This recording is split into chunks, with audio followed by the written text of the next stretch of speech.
Dan kami tidak hanya berdua kembali pemirsa, kami berempat. Sudah ada Bapak Ilham Saputra selaku Ketua KPU di tahun 2021 dan 2022.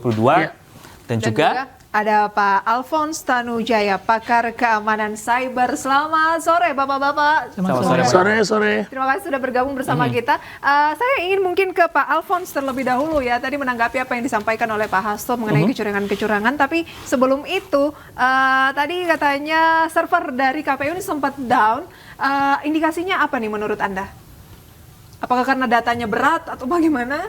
Jadi ibaratnya kamu biasanya menghandle ribuan orang, ratusan orang.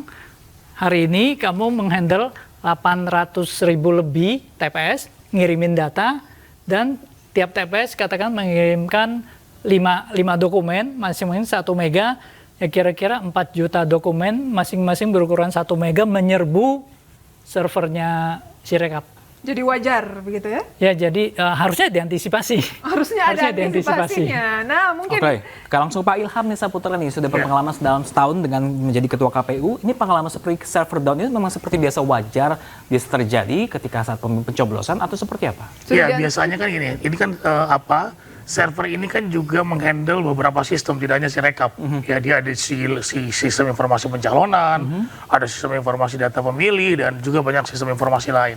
Nah, memang ini sebagai alat bantu ya, dia tidak bisa kemudian dijadikan sebagai acuan. Ya, karena dia memang di menurut Undang-Undang 7 2017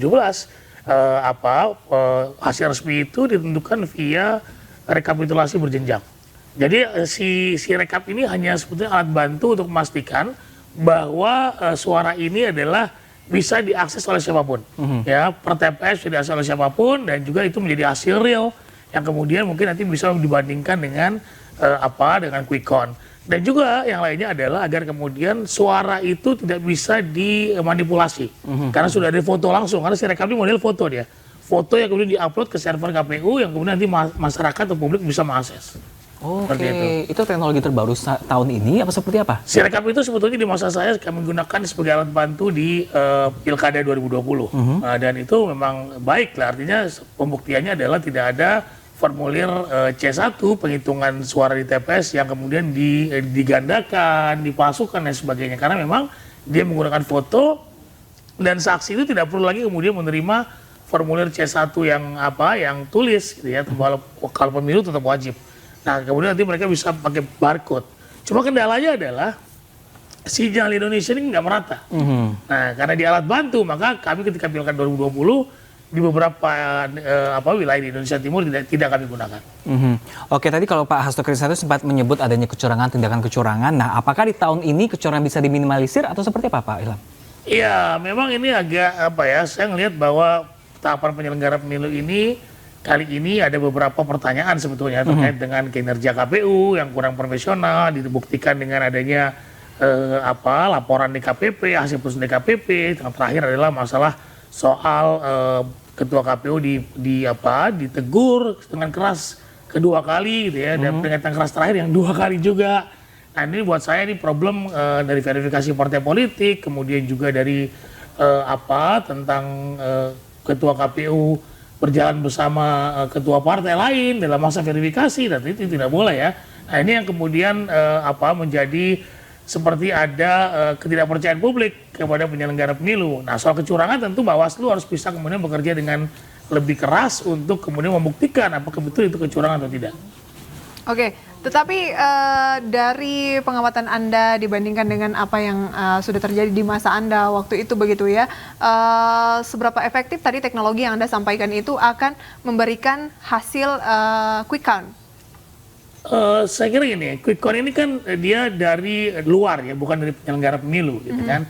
Quick count ini sebetulnya dibentuk karena itu pengalaman pemilihan presiden Filipina tahun 85 kalau saya tidak salah, untuk kemudian membandingkan suara dari KPU dengan suara yang dari luar dengan metodologi yang ada ya gitu ya.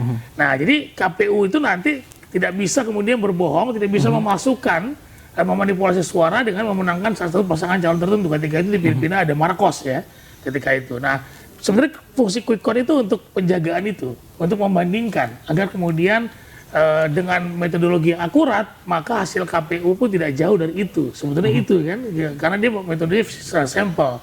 Nah, kalau di Sirekap ini kami hanya kemudian memastikan bahwa masyarakat itu bisa mengakses hasil pemilu pada saat itu juga, walaupun seperti kata beliau tadi sebagai ahli IT, nggak bisa langsung full kemudian seluruh TPS termasuk saat itu juga. Nah, itu berat sekali memang, nggak mungkin. Nah, tetapi kemudian ada data yang bisa diakses setiap hari dan disaksikan oleh masyarakat untuk melihat hasil pemilu 2024. Oke, kita ke Pak Alphonse. Alphonse tadi ya. Pak Alphonse bilang harusnya mah diantisipasi. Diantisipasi memangnya bisa. Ada cara agar itu servernya tidak down.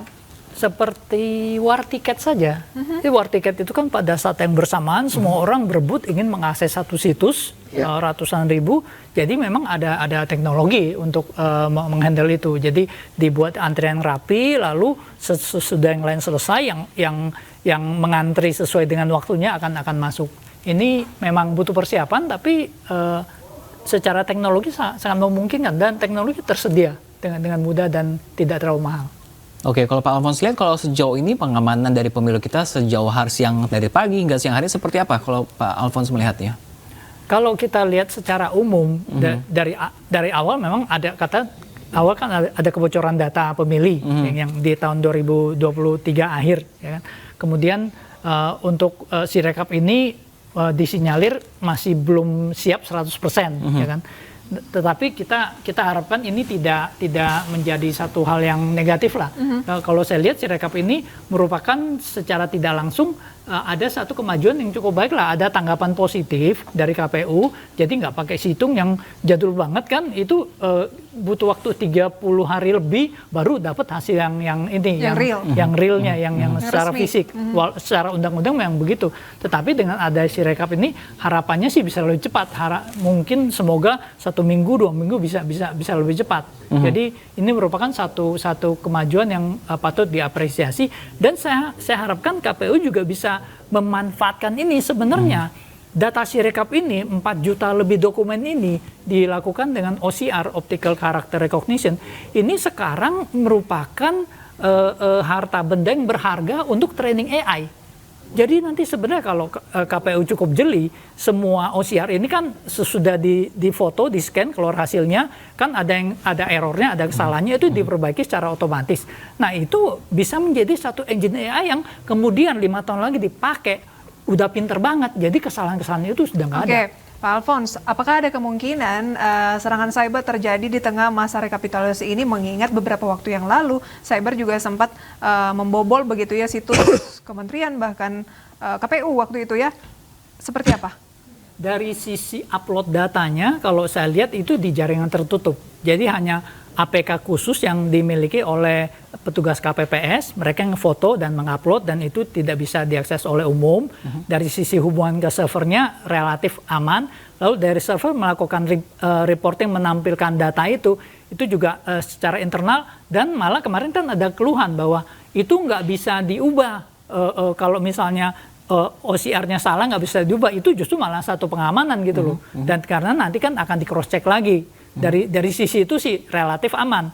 Nah, dari sisi misalnya situs KPU atau situs Sirekap nanti andaikan ada yang berhasil meretas, nah itu memang perlu menjadi satu perhatian khusus. Jadi ya pengamanannya sekarang mungkin tim IT dari KPU ya jagain, jangan sampai tidur deh. 1 kali 24 jam. Tapi sejauh ini Pak Alphonse melihat masih cenderung aman ya? Masih relatif aman. Oke, kalau kita ke Pak Ilham ini kalau merespon KPU seperti apa respon KPU terhadap serangan cyber saat ini? Kalau KPU saya nggak tahu ini merespon bagaimana ya. Artinya saya yakin mereka sudah mempersiapkan segala sesuatunya ya. Infrastruktur cybernya tentu sudah disiapkan. Nah, dulu saya ingat betul tahun 2018 kami diserang ketika Situng lah ya. Situng kami itu diserang oleh hacker ya, tetapi kemudian dia mempengaruhi hasil yang sudah ada tapi dirubah sama dia gitu loh. Nah itu kena tuh, sampai WA dari teman-teman IT kami itu kena juga gitu ya. Nah ini mungkin pada ketika itu kami mungkin mengantisipasi 2019 tidak terkena hack ya. Kemudian 2024 ini saya berharap dengan pelajaran dari tahun-tahun yang lalu ini bisa diantisipasi. Oke, kalau mengenai berjenjang begitu ya Ya. untuk penghitungan Ya. rekapitulasinya, Pak Ilham, boleh diceritakan sedikit setelah Ya. nanti Jadi Hari hari ini selesai penghitungan di TPS atau menurut Mahkamah Konstitusi itu sebelumnya di Undang-Undang 7 2017 mengatakan harus selesai pada hari yang sama. Tetapi berdasarkan pengalaman, akhirnya teman-teman melakukan gugatan ke MK terhadap pasal tersebut. Akhirnya besok jam 12 siang itu paling terakhir selesai penghitungan di TPS. Ya, pertama itu. Kemudian setelah itu dibawa oleh PPS ke PPK di kecamatan. Nah, itu direkap kembali selama 17 hari. Ya, 17 hari karena memang ada juga yang desanya banyak atau TPS-nya banyak di setiap kecamatan. Nah, setelah itu baru kemudian 3 hari di kabupaten kota, 3 hari di provinsi, baru masuk ke RI gitu ya. Nah, dalam proses itu memang membutuhkan waktu sekitar 35 hari. Akan tetapi kalaupun kemudian selesai sebelum 35 hari, itu bisa ditetapkan oleh KPU.